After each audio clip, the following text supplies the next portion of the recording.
안녕하세요. 다산에듀 원장 이채현입니다. 이번 시간부터 유도기에 대해서 공부하겠습니다. 유도기라고 하는 것은 전자유도작용을 이용한 전기기기를 유도기다라고 얘기를 합니다. 그럼 전자유도 현상이라고 하는 것은 어떠한 코일의 자속이 시간적으로 변화하게 되면 그 코일에 전압이 유도되는 그러한 현상을 전자유도 현상이다라고 얘기를 합니다. 이때 이 유도기를 넓은 의미에서 두 가지로 볼 수가 있습니다. 하나는 정지기기, 하나는 회전기기가 됩니다. 정지기기의 가장 대표적인 것은 변압기입니다. 기존에 여러분들 공부하셨지만 변압기도 전자유도작용을 이용한 그런 기기가 되겠죠. 정지기기에는 변압기가 됩니다. 회전기기에는 두 가지가 있습니다. 하나는 유도 발전기, 그리고 또 하나는 유도 전동기가 됩니다. 하지만 이 유도 발전기 같은 경우에는 단점이 많고 다른 발전기, 즉 더 좋은 발전기가 많기 때문에 유도 발전기는 잘 사용하지 않습니다. 그럼 결국에는 이 유도기다라고 하는 것은 여러분들은 유도 전동기를 말하고 있구나라고 생각을 하시면 되겠습니다. 이 유도 전동기 같은 경우에는 니콜라 테슬라가 발명을 했고, 이 유도 전동기는 구조가 간단하고 저렴하고 그리고 튼튼하기 때문에 산업용으로 많이 사용이 되고 있습니다. 그러면 이 유도 전동기 같은 경우도 전기에서 삼상이 있고 단상이 있습니다. 삼상 같은 경우에는 대용량으로 사용이 됩니다. 그래서 뭐 양수 펌프라든가 또는 뭐 컨베이어 벨트라든가 또는 뭐 방적기 이런 곳에 사용이 될 것이고, 단상 같은 경우에는 소형으로 사용이 됩니다. 소형으로는 여러분들 가정에서 사용하고 있는 냉장고, 세탁기, 소형 펌프 이런 곳에 사용이 된다. 즉 유도 전동기는 산업용이나 또는 가정용에서 아주 많이 널리 사용이 되고 있다라고 보시면 되고, 여러분들 보고 계신 전동기 대부분이 유도 전동기구나라고 생각하셔도 틀림은 없습니다. 그럼 이 유도 전동기에 대해서 알아보기 위해 원리와 구조를 이번 시간에 공부하겠습니다. 첫 번째로는 원리입니다. 유도 전동기의 원리. 원리라고 하는 것은 회전 원리가 뭐냐 이런 얘기가 되겠죠. 아까 얘기했듯이 얘는 무엇을 이용한다? 전자 유도 작용을 이용한다. 전자 유도 작용. 그때 자, 아라고의 원판을 보겠습니다.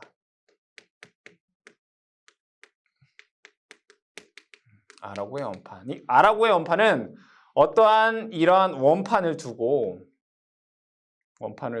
얘는 회전할 수 있는 그런 원판입니다. 이 원판에 자석을 이렇게 올려놔 보겠습니다. 이렇게 올려놓고 위에는 N극을, 밑에는 S극을, 말굽 자석이죠. 놓게 되면 자석은 N극에서 S극으로 이렇게 지나가게 될 것입니다. 그럼 이것을 위에서 한번 보면 이렇게 되겠네요. 자석이 N극에서 S극으로 지나가니까 자석의 방향은 이러한 방향이 됩니다. 그리고 나서 제가 이 자석을 시계 방향으로 회전을 시켜 보겠습니다. 이 자석을 시계 방향으로 회전을 시킨다. 그럼 도체 입장에서 봤을 때는 자석은 가만히 있다라고 하면 상대적으로 이 도체는 반대 방향으로 이동한 것과 같은 효과가 있겠죠. 그러면 자석이 변화하고 힘을 받는다면 여기에는 전압이 유도가 될 것입니다. 이 전압 유도는 플레밍의 오른손 법칙이 되겠죠. 자석은 들어가고 힘은 위쪽 방향으로, 전류는 유도기 전력은 이 원의 안쪽 방향으로 작용을 하게 됩니다. 이렇게 말이죠. 전류 I가.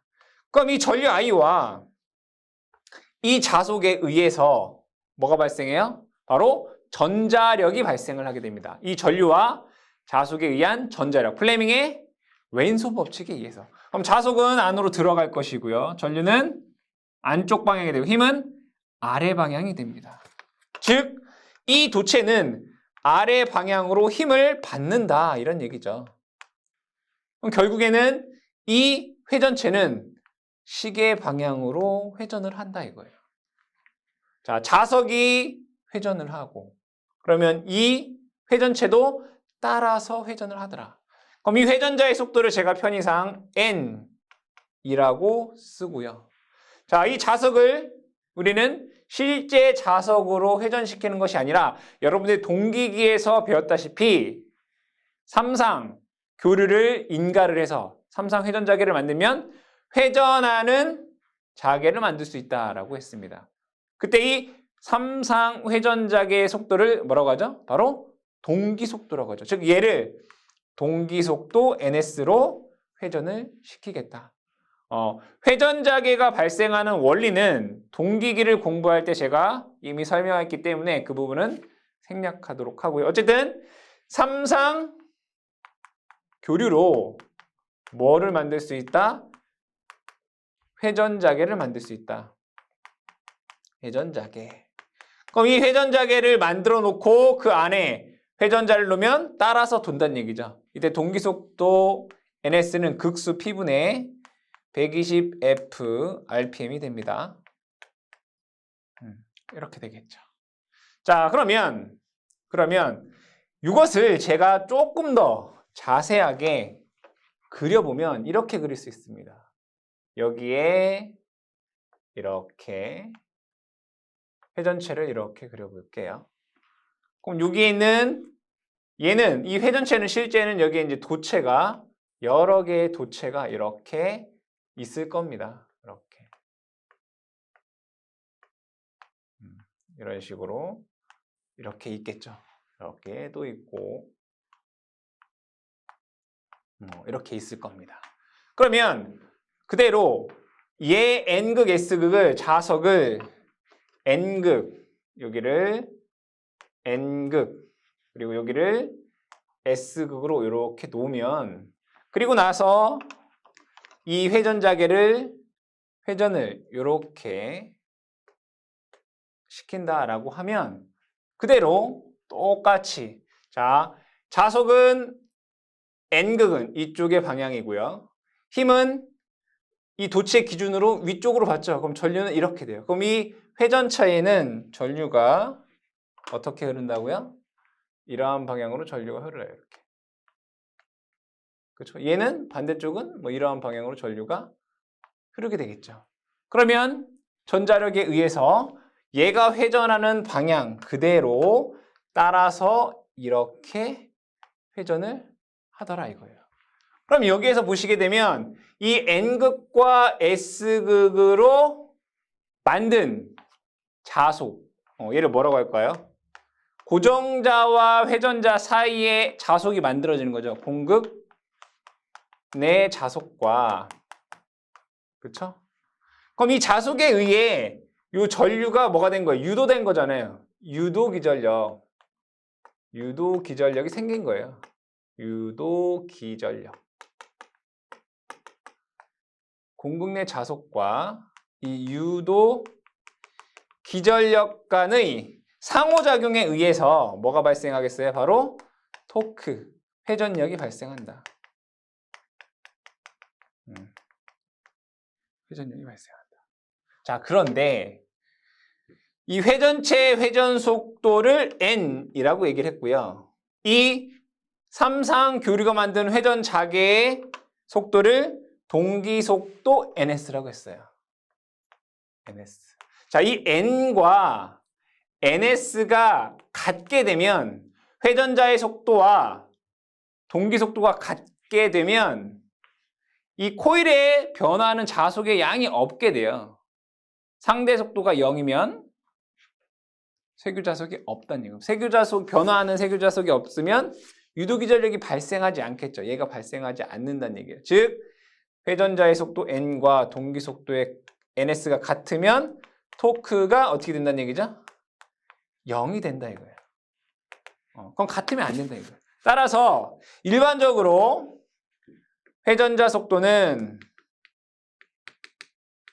회전자 속도 N은 이 동기 속도보다 약간 작게 돼요. 결국에는 이 유도기는 동기 속도로 회전할 수 없다는 얘기네요. 그래서 우리는 이 유도 전동기를 뭐라고 하느냐면 비동기기다라고 얘기를 합니다. 동기 속도로 회전하지 않는다. 그래서 비동기기다라고 얘기를 합니다. 첫 번째는 우리가 유도 전동기에 대한 원리, 아라고의 원판, 전자유도 현상을 전자유도 작용을 이용한 것이다. 그리고 고정자에서 삼상 회전 자개를 만들면 회전체가 따라서 회전을 하게 되는데 이 회전자는 동기 속도보다 느리게 회전한다라는 내용이 됩니다. 두 번째는 이 유도 전동기의 구조에 대해서 알아보겠습니다. 유도 전동기의 구조. 이 유도 전동기의 구조에서는 무엇이 있냐면 바로 고정자가 있고요. 회전자가 있고 공급이 있겠죠. 고정자는 역할이 무엇이겠습니까? 바로 회전자개를 만드는 거죠. 회전자개를 만든다. 생산 써볼까요?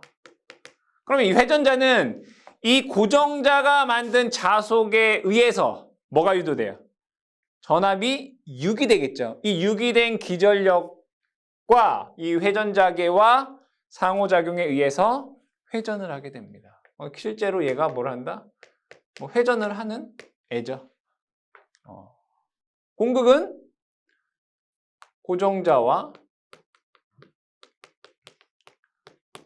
회전자 사이죠. 회전자 사이가 됩니다. 공극은 고정자와 회전자 사이. 근데 이 유도기의 이 공극의 특징 간단한 거를 하나 보게 되면 유도 전동기 같은 경우에는 다른 전동기, 직류 전동기보다 공극이 좁고 균일하다라고 하는 특징이 있습니다. 이런 특징이 있다라는 거 기억을 해두시고요. 자, 그럼 고정자부터 한번 보겠습니다. 첫 번째 고정자. 고정자는 회전자개를 만든다라고 되어 있습니다.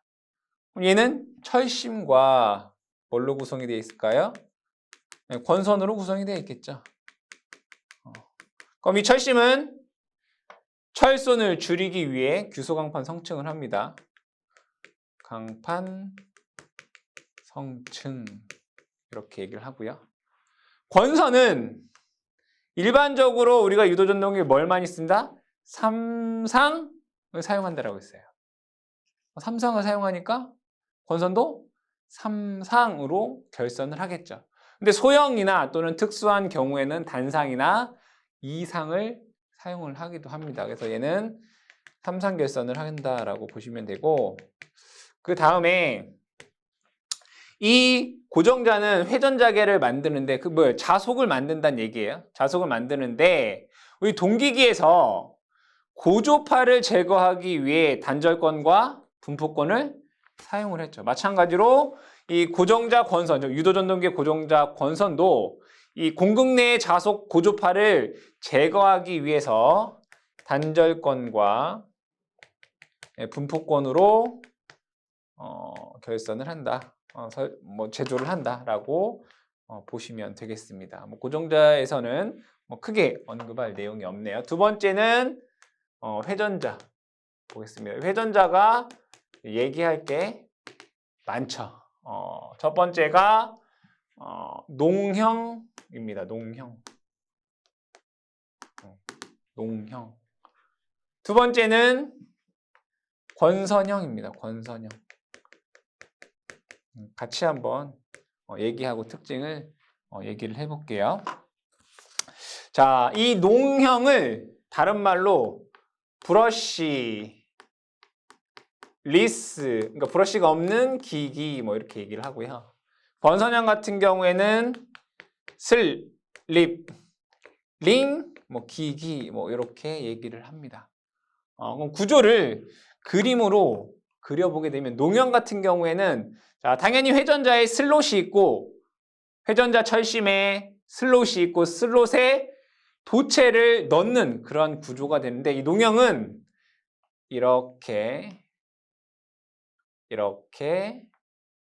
만들어 놓고 자, 뭐 여러분들 교재에 뭐 그림이 다 있으니까 자, 여기에 그냥 동도체 또는 구리 또는 알루미늄으로 그냥 이런 식으로 연결되어 있는 그런 형태입니다.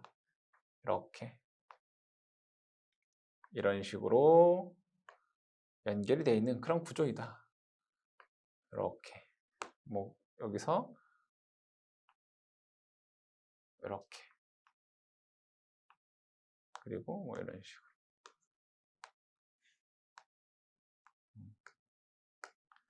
이렇게 연결되어 있는 그런 구조예요. 그러니까 다람쥐 쳇바퀴 모양의 구조이다. 이 농형. 그래서 농형이다. 이렇게 얘기를 합니다. 권선형 같은 경우에는 이 고정자의 권선과 동일하게 코일로 감아 놓은 형태입니다. 그래서 그려보면 이 회전자를 어떻게 한다? 그냥 코일로 되어 있어요. 코일로. 이런 식으로. 근데 얘는 Y 결선이 되어 있습니다. 무슨 결선?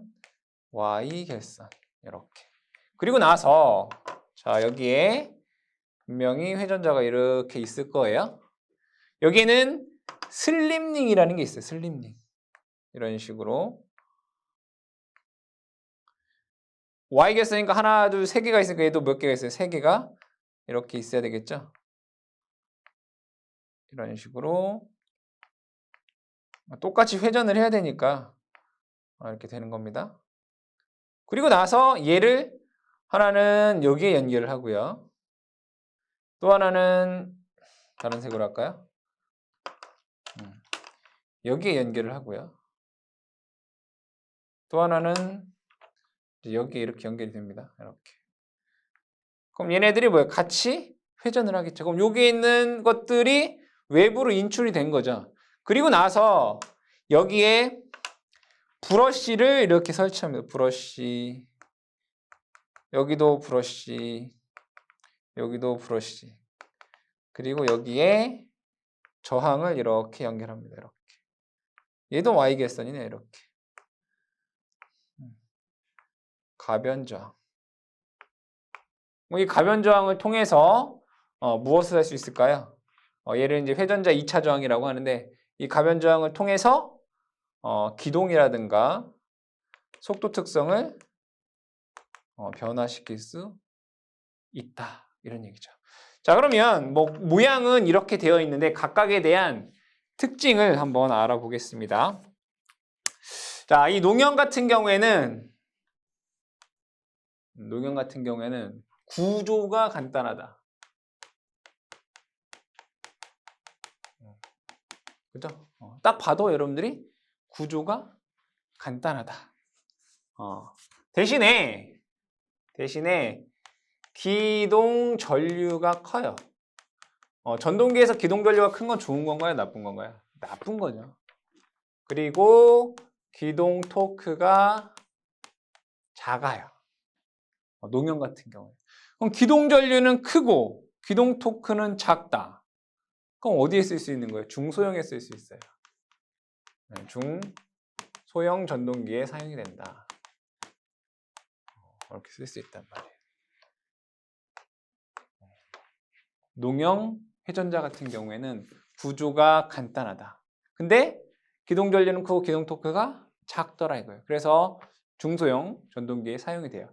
근데 이 기동 토크가 작은 것을 개선한 것이 뭐 이런 특수 유도 전동기에 나오는 뭐 이중 농형이라든가 또는 뭐 딥슬롯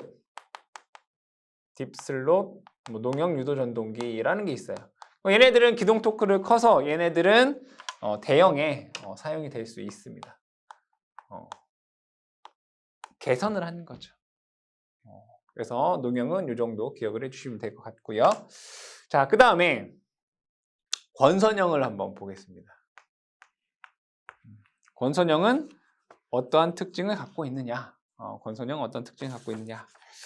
권선형 같은 경우에는 여기 보시면 슬립 링을 연결을 하고요. 여기에 가변 저항을 이용을 했어요. 즉 가변 저항을 통해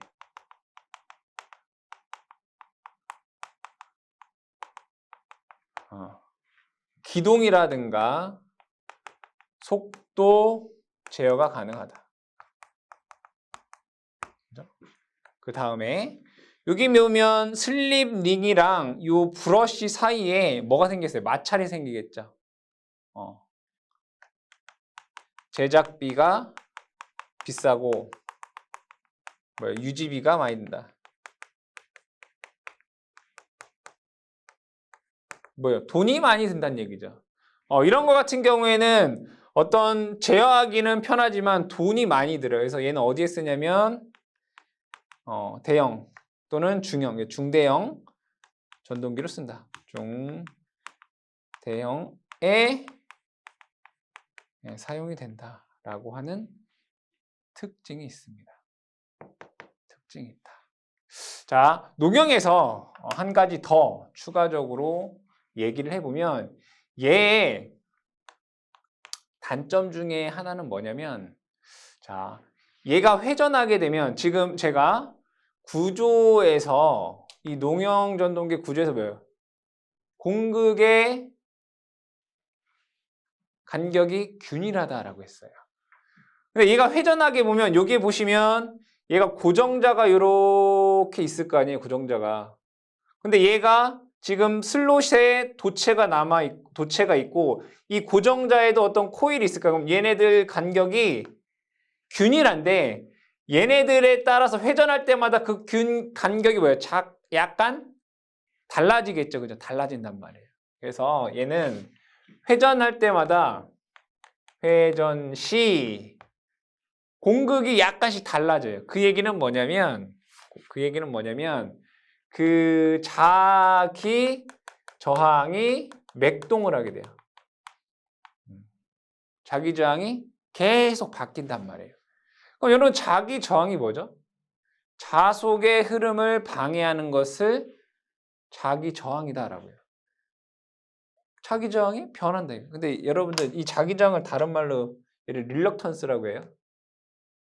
릴럭턴스. 자기 저항을 릴럭턴스. 그러니까 릴럭턴스가 변한다. 그럼 자기 저항이 변화하면 자속이 맥동할 거고 진동할 거고 또 뭐예요? 여자 전류도 즉 자속을 만드는 전류도 진동할 거고 또 뭐도 진동할까요? 토크도 진동해요. 토크도 진동을 한다. 그러면 자기 저항이 그러니까 얘가 회전을 함에 따라서 자기 저항이 변화가 있더라. 그럼 자기 저항이 변화하니까 자속도 변하고 여자 전류도 변하고 토크도 변한다. 그럼 뭐가 발생해요? 진동 및 소음이 발생하겠죠. 그럼 진동 및 소음이 발생하는 것은 나쁜 거기 때문에 얘를 뭐 해야 되겠다? 제거해야 되겠다. 제거. 방지 대책인 거죠. 그랬을 때 가장 좋은 것은 여기에 있는 슬롯 수를 증가시키면 돼요. 슬롯의 수를 증가시키면 된다. 근데 여러분 슬롯의 수를 증가시킨다는 얘기는 얘가 촘촘해진다는 얘기잖아요. 그래서 슬롯의 수를 증가시킨다는 건 얘네들이 촘촘해진다는 얘기예요. 그럼 어떤 문제가 있을까요? 고가가 되는 거죠. 만들기가 어려워지니까. 그래서 슬롯을 높이는 것은 돈이 많이 들고 한계가 있어요. 그런데 보니까 얘를 원래는 얘가 이렇게 되어 있는데 얘를 비스듬히 이렇게 만드는 거예요. 이렇게. 얘를 한 칸씩 밀려서 이렇게 비스듬히 얘도 마찬가지로 비스듬히 이렇게 만드는 거예요. 이렇게 비스듬히 만드니까 자기 저항이 비슷해지더라. 자기 저항의 변동이 줄어들더라 이거예요. 그러면 진동 및 소음도 줄어들더라 이거예요. 그러니까 이거 뭐라고 하냐면 얘를 스크류드 슬롯이라고 해요. 우리나라 말로 하면 경사슬롯. 이 경사슬롯을 사용하면 진동 및 소음이 줄어들 수 있더라. 그러니까 슬롯을 높이거나 또는 스크류드 슬롯, 즉 경사슬롯을 쓰면 진동 및 소음을 감소할 수 있다라고 하는 그런 방법이 있다라는 거 기억을 해 두시기 바랍니다. 그럼 세 번째로는 공극에 대해서 얘기하겠습니다. 세 번째, 공극.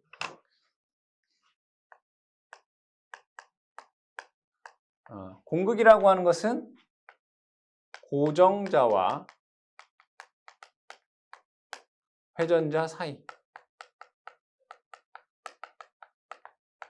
우리는 공극이다 라고 얘기를 합니다.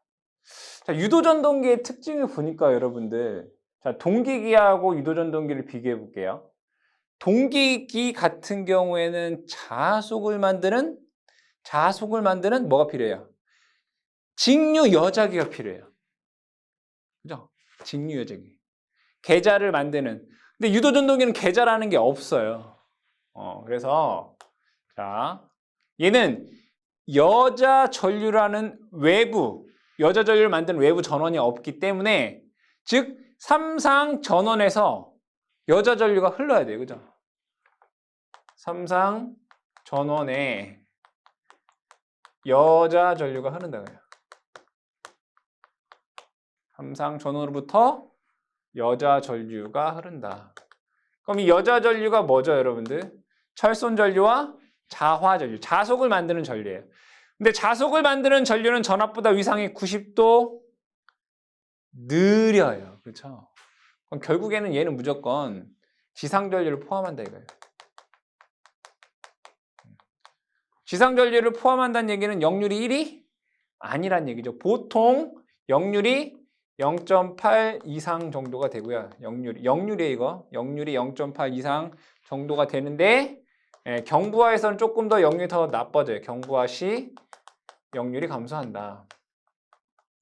역률이 작다. 그럼 얘를 역률을 높이기 위해서는 이거 볼게요. 자, 여러분들 유도전동기는 뭐와 같다고 했죠? 변압기랑 같다고 해서 등가위로도 변압기랑 같다는 얘기예요. 이렇게. 그럼 얘를 이렇게 보게 되면 여기에 흐르는 게 철손 전류, 여기에 흐르는 게 자화 전류 이렇게 되겠죠? 그럼 얘를 보게 되면 여기에 전압을 제가 편의상 V1이라고 보겠습니다. 그럼 자화 전류 I 파이는, 여기는 유도성 리액턴스는 X, M 이렇게 써볼게요. X, M분의 전압 V1 이렇게 될 거고요. 얘는 오메가 LM분의 V1 뭐 이렇게 한번 적어볼게요. 여기에서 어쨌든 지상전류가 흐른다는 얘기예요. 지상전류가 흐르는데 이 자화전류가 커버리면 역률이 나빠지는 거잖아요. 그러면 역률을 좋게 하려면 이 자화전류가 작아야 돼요. 역률을 좋게 하려면 이 자화전류가 작아야 돼요. 그럼 자화전류가 작으려면 얘가 커야 되잖아요. 근데 얘를 우리는 뭐라고 하냐면 자화 리액턴스라고 해요. 그러니까 자화 리액턴스가 커야 돼요. 여기다 적어볼게요. 역률을 증가하기 위해, 역률을 뭐하기 위해? 증가하기 위해 자화 리액턴스가 커야 된다는 얘기예요. 얘가 커야 돼요. 그러면 자화 인덕턴스도 커야 되겠죠. 얘 L의 값이 커야 되잖아요. 자화 인덕턴스.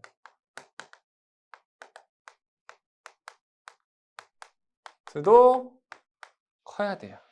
여러분들 뭐 자기학을 공부하신 분들은 아실 거고, 만약에 공부 안 하셨어도 상관없는데 자, 인덕턴스 L은 이런 식이 있어요.